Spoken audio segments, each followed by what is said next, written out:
They definitely stole my first slide. My first slide was all of that information. So, as I said, my name is Aretha Basu. I am a junior, and I'm one of the co-founders of Women of Color for Systemic Change. We are a local organizing group that is under the Black Lives Matter movement. We started about a year ago following the non-indictment of Darren Wilson with the murder of Michael Brown. So when I talk about the murder of Michael Brown and Black Lives Matter as a movement, the four of us were really catalysted in the fact that we felt that justice had not been served. Me, personally, I felt drawn to the movement and I felt drawn to organize in the fact that basic humanity had been taken away from someone. It was a very simple thing for me. It wasn't like a, should I be a part of this, should I not? It was very clear cut. Granted, I come from a social justice background, so I've constantly been around talks and movements and protests my entire life. My aunt is deeply embedded in the women's rights movement, so growing up, I was always around this kind of rhetoric. So around last year, after this had happened, me and my four friends, Harmony Wright, Zamzam Ahmed, and Jasmine Kanyes, we organized the largest Black Lives Matter protest to date. We had about 1,200 people marching with us in the streets, yelling Black Lives Matter. Since then, our careers have kind of taken off and we've become really embedded within this work. We've done a number of speaking engagements, workshops. We do a lot of work with youth. We just held like a small workshop the other day, talking to youth about these issues and really giving them the tools to be a part of this movement, because Black Lives Matter is not just a homogenous movement, it's about everyone. It's encompassing everyone. So how many of you have actually heard about Black Lives Matter? Good, very good. I'm glad. For those of you who haven't, Black Lives Matter is a movement that was actually started back when Trayvon Martin was murdered by George Zimmerman. And that was before Michael Brown. And people often forget that this movement has been gaining momentum since then. Because what has happened consistently is after Trayvon Martin was murdered, more and more Black folks consistently were killed in the streets and justice was not served. Michael Brown was murdered, no indictment. Eric Garner was killed on tape, no indictment. Tamir Rice, a 12-year-old boy, was shot in cold blood by a police officer on camera for playing with a toy gun in a park, no indictment. An 8-year-old small girl was murdered in her home by the police officers when they raided her house, no indictment. This movement was founded by 3 queer Black women, which often doesn't get talked about because when we look back in history, women are consistently left out, even though we are the backbones of movements. So these are some of the images that I've collected from the many movements that have come out of Black Lives Matter. We have Black Trans Lives Matter, talking about gender equity. We have Say Her Name, making sure that women are at the forefront, because this movement was started by women, yet the rhetoric is constantly around the Black men that have been. This photo on the left is actually one of my friends here in Seattle. Black Lives Matter Seattle, which I'll talk about a little bit more, has really popped off since then. I Can't Breathe, following the last words of Eric Garner when he was murdered. And we have photos like this from Baltimore, where it looks like a war scene, when now in fact this is actually in the US. So Black Lives Matter as a movement is also about uplifting consciousness. Yes, it is very easy to talk about how the cops are not accountable and how white folks need to take accountability for the privileges that they hold in space and hold within this country. But BLM also gives us, people of color, a specific responsibility. In order to stand in solidarity, in order to further the movement, they call upon us, the Asian communities, the Latinx communities, the indigenous communities, to figure out how do we stand in solidarity? What does that mean for us? And that is when the rhetoric and the acknowledgement of anti-Blackness comes up. For communities of color, in order for us to properly stand in solidarity, we must look within our own communities and talk about anti-Black racism. Because if we talk about these systems, policing, the criminal justice system as a wall, and Black Lives Matter is poking this hole, just Black folks yelling and screaming, saying that we are being murdered in the streets. Every 28 hours, a Black person in this country is killed. So they're poking this hole. And then they're calling upon us, these other communities, to come in and help them knock this wall down. So what is anti-Blackness? I kid you not, I stared at my screen for like 45 minutes trying to figure out how to define this.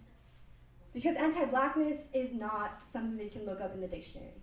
It is an experience-based term. It is something that comes out of this consciousness that Black Lives Matter is. So this is the closest I could get.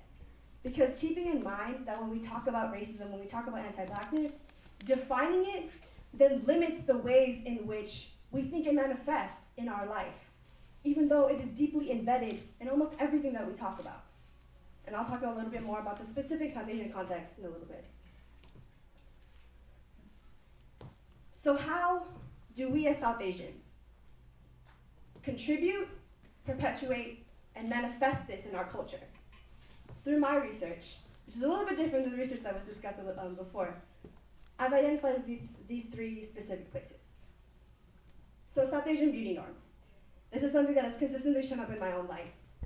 Why is it that India is the largest consumer of skin bleaching creams in the world? Why is light skin so valued in our culture? What are we trying to get away from? Because the closer that we try and get to whiteness, we are consistently and vigorously pushing down Blackness. How many of you South Asian folks in the room have had an interaction with skin bleaching? Your auntie, your uncle have been like, you're a little dark. Probably should use some skin bleaching. I've had that. My mom used to use Fair and Lovely, actually, and like put it on my face, make me wait for 15 minutes, and make sure that like my skin was lighter. This happened for about 4 or 5 years. And I always wondered, why is it? Why is my skin so rejected? My grandpa used to do the same thing. In the summer, he'd be like, you shouldn't go out, it'll get dark. These are the anti-Black sentiments that are perpetuated within our culture. It also shows up in the dowry system. How many of you are familiar with the dowry system? Give me some hands. Yeah? My same grandfather, the one that told me to stay inside, had been trying for years to get one of my cousins married off, which is problematic in its own sense. My cousin had really dark skin. And so he finally found a family that was like willing to marry her, but they were asking triple the dowry of anyone else. So he called up my aunt, this radical feminist, and was like, look, your cousin, we have to get her married. She's like almost 30, it's just getting dry. She really needs to get married. Like, I'm tired of this. And my auntie was like, are you kidding me? Why the hell would I pay triple the dowry because of her skin? Do you see what you're perpetuating? And my grandpa was like, whoa, hold on. I'm not racist. And the auntie was like, just a little bit. But this is a fact in our culture. Women who are light-skinned consistently have a smaller dowry than women who have dark skin. And this is still today. It's not gone away in any way. And then our last, and one of my favorite things to talk about, is the appropriation of Black culture by South Asians. This happens a lot for us who are first-generation students. For those of us whose families were born in India, but then we were born here in the US. Pop culture comes from Black culture. Language, music, styles, these come from Black culture, but they're only cool when non-Black people do them. So why is that? Why is it that we can, be in the club, popping it, talking singing along to these songs from Black rappers, talking about the Black struggle? But the second we see in the media Black folks getting massacred in the streets, we're silent. Now that doesn't have to do anything with me. Cool clothes though, nice music. But your issues, I don't want anything to do with that. We as South Asians are consistently conditioned to think about that we are positioned outside of Blackness, that it does not encompass our identity, but it does. Our liberation as South Asian folks is deeply embedded in the liberation of Black people. So what stakes do we have as South Asians in Blackness? Because as I said before, we're not this happy little group in the corner while Black folks are out here fighting. Blackness as a transnational identity encompasses South Asian folks. This is a picture of my dad and me. This picture was taken maybe 10 years ago when I used to straighten my hair. Which is another thing. Why is it that South Asian women straighten their hair? Why are we constantly rejecting our natural hair? European features are something that are completely perpetuated in our society. Other side, but tangents all day. So this is my dad. This is not a very good picture. It's taken on those like pre-iPhone period. So as you can see clearly, my dad and I are two different colors. My dad had really, really dark skin. And my mom was really, really light, so I came out like happy medium. But wherever we would go, people would automatically assume that my dad was black. And so then the treatment that he received would be that of a black person. Dishonor, distrust, violence. Racial aggressions, microaggressions, racial slurs, all of it. But then they would read his name and be like, oh, he's not black. I don't know how to pronounce this, but he's definitely not black. And so then he would get the immigrant experience, which is not in any way good, right? Like, we're still treated pretty badly sometimes. But it's not the same as someone who is actually black, especially here in the US. So what I'm trying to get at is that when we talk about the South Asian identity, it's not just the Bollywood stars who very rarely have dark skin. How many Bollywood actresses can we name that actually represent the folks who are in South Asia, who are from South India, who have darker skin?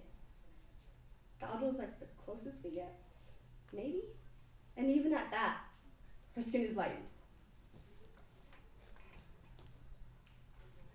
So last year, this is something that ties into the idea that blackness and South Asians were connected. This is a case that happened last year of a 56-year-old man who was assaulted by the police. He was South Asian. He had come from India to help his son and his daughter-in-law to raise their newborn. Because the two of them I think they were both in college and they're trying to finish their studies, but they had a baby. Which is something that happens a lot in our South Asian culture, right? Like, our families come from India, spend some time with us, and then go home. So this has happened in Alabama. He was walking down the street as like a old South Asian dude, like that walk that they do. He was walking down the street, literally like that, in the dashcam video. And a person who lived in that area called the police and was like, yo, there is a skinny black dude walking around my neighborhood, and I'm afraid to leave my wife and kids at home. Which is problematic in its own way, right? So then the police officers who are responding to this situation automatically come in with the response to blackness.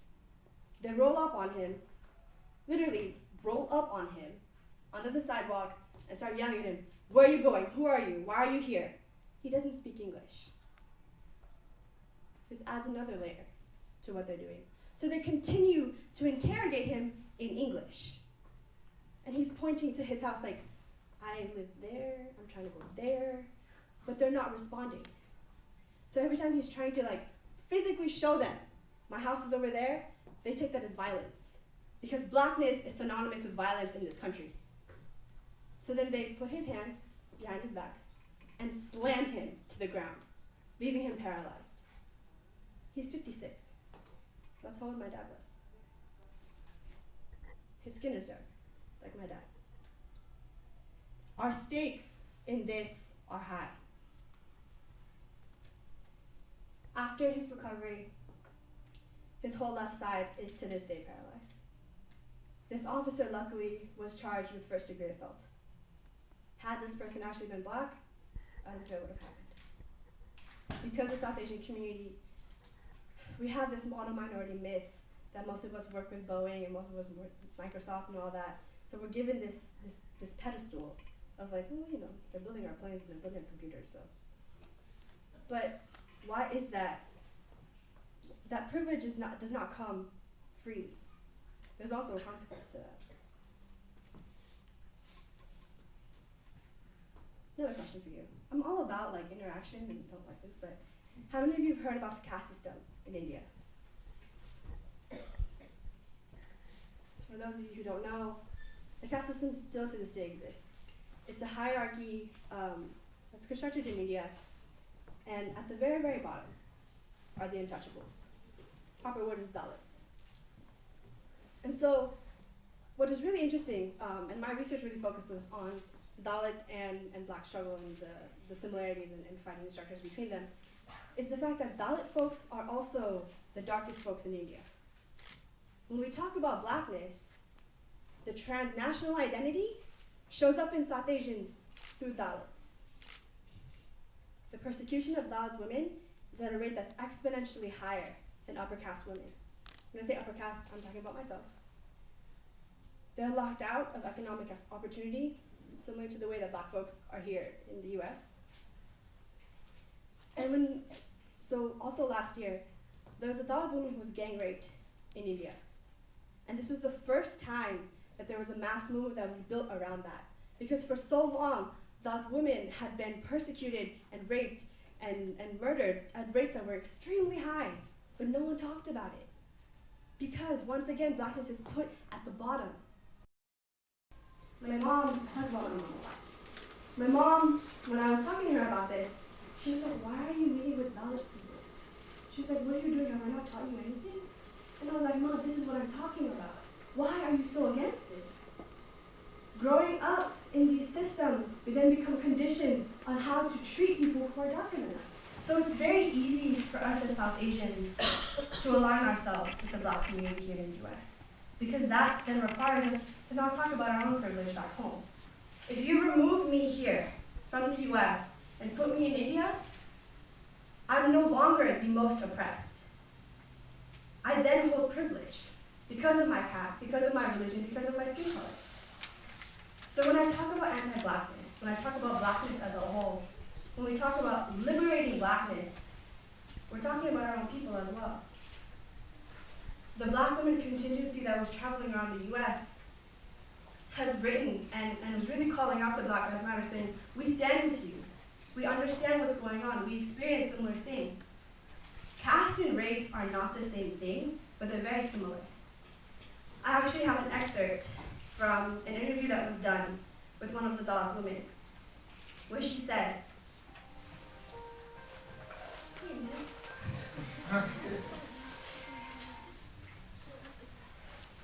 so the question was, what does solidarity with Black people and movements look like?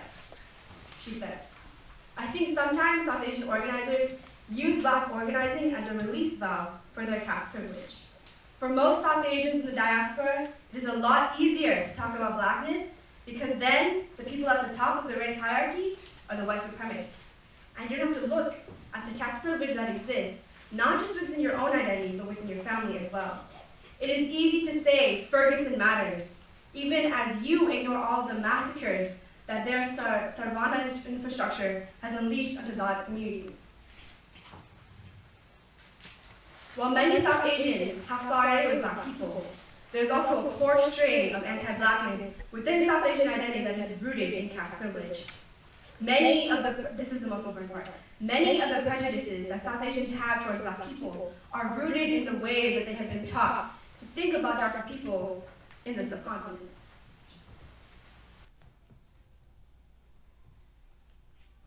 So how do we resist all of this? I've thrown a lot at you. It's heavy. So how do we resist this? Because active resistance is happening. Me standing up here today is active resistance. Talking about these things with our families, being a part of these movements, going to protests, learning about these things, reading about Dalit struggle, reading about your own caste privilege. It's all resistance. We also have a very deep history of resistance, especially between Black folks and South Asian folks. Because when I started this research, when I started my journey within Black Lives Matter, I was like, I can't be the only one. I can't just be this anomaly that just emerged from the world. I was like, you know what, Black liberation, I'm about that. There's a very rich history. This is B.R. Ambedkar. He's one of the most amazing authors I have ever read. He writes specifically on Dalit struggle, and he used Black history. He used the tactics of the civil rights movement to talk about Dalit struggle, to talk about Dalit solidarity. How many of you have heard about the Black Panther Party? Yeah? Well, something that you really should look into is the Black Panther Party. One of their, some of their politics are the most amazing, radical things I've ever read. So when Dalit folks in India saw the submergence of the Black Panthers, they were like, hey, we face some of those things. The same way that caste violence is perpetuated against us is what's happening in the US. So they started the Dalit Panthers, which took the tactics of the Black Panther Party, talking about the upliftment of the Dalit community, talking about the economic opportunities that needed to be given to Dalit people. and making sure that those were brought to the attention of upper caste people. Another question. How many of you have heard MLK's I Have a Dream speech? It's like one of the most famous speeches that gets thrown around every MLK Day. This man was one of the organizers for that march on Washington that led to that speech. But he was also one of the founders of the Free India Committee, because black folks understood that the liberation of South Asians had similarities to what they were fighting here in the US. There are stories of black activists occupying embassies while India was under siege, claiming that they wanted India to be free. We have a duty to the black folks to this day for our freedom. The civil rights did not just talk about black rights. They also proposed and supported immigration laws that were the reason that South Asians were able to come to this country. These are the histories that don't get talked about. These are the histories that are on the backbones of our solidarity. This is what I'm talking about when I say our liberation is tied with black people. This is some of the work I've done. South Asians for Black Lives is a group that I helped co-found, another group I helped co-found, out here in Seattle that specifically focuses on issues of South Asian solidarity with black people. Talking about how are we gonna go talk to our auntie and our uncle about all of this when I can barely speak Bengali sometimes. How do I talk about racism in Bengali? I'm Bengali. So it's like, we have a group of South Asian folks who come from all different parts of India. Each of us talking about the fact of like, okay, yes, South Asian solidarity is important, but how do we go into our communities and have these conversations? Because it shows up. Another really great resource that I encourage all of you to apply to is the SALT YLI program. SALT represents South Asian Americans living together, and every year they host a summer program that's about, I think it was 3 days.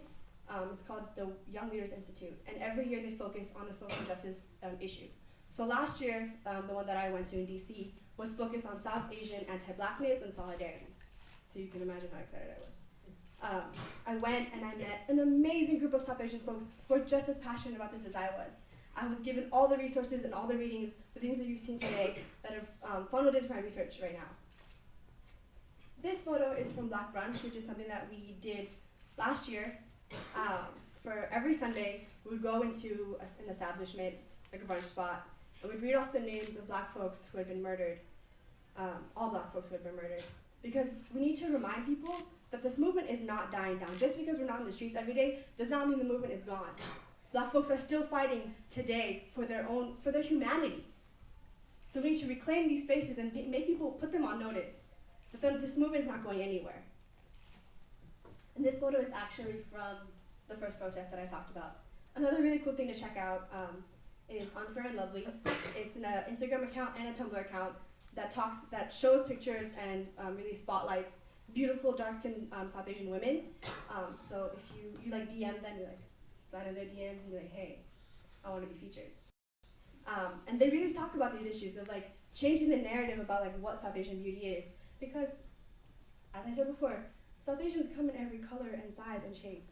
So we need to change this narrative, and they're doing that.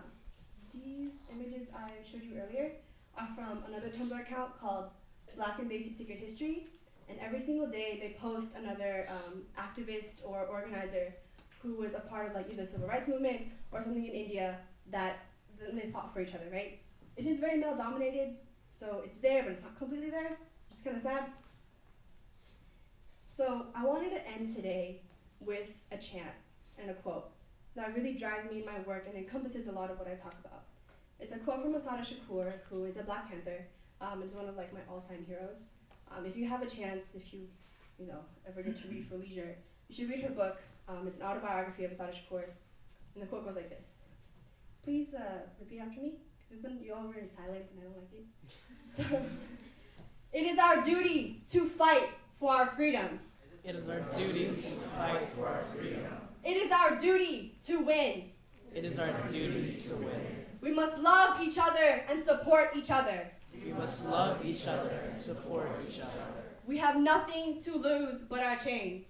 We have nothing to lose but our chains. Black Lives Matter. Thank you.